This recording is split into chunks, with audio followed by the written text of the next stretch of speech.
Hello mga mami, so eto meron ako dito 1 litro. Ayan. Tapos, ayan, meron na tayong Banjali diaper. Try natin tong i-water test.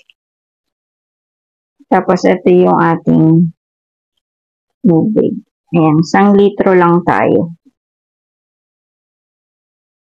Tingnan natin kung gaano siya kabilis mag-absorb. So, konti lang kasi si baby ay, 'di ba, konti lang naman siya mag-wiwi.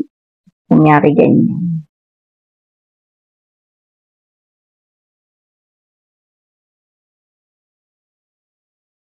So, mabilis siya mami mag-absorb. Ayan o. Nakita niyo naman. So, dagdagan pa natin siya.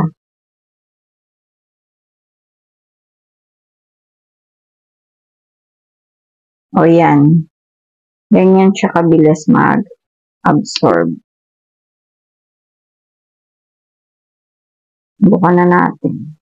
Para kita niyo na. Try natin tong isang ano. Ang bilis niya mami no.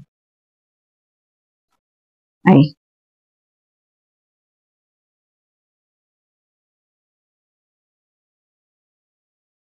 O, diba kita mo, ayun no. O, absorb niya agad. See? Ang bilis.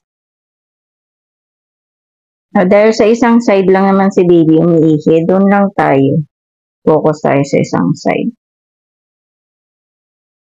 Ayan, ganyan siya kabilis. O, kitang-kita niyo kung gaano kabilis mag-absorb ng wiwi si ating Banjali.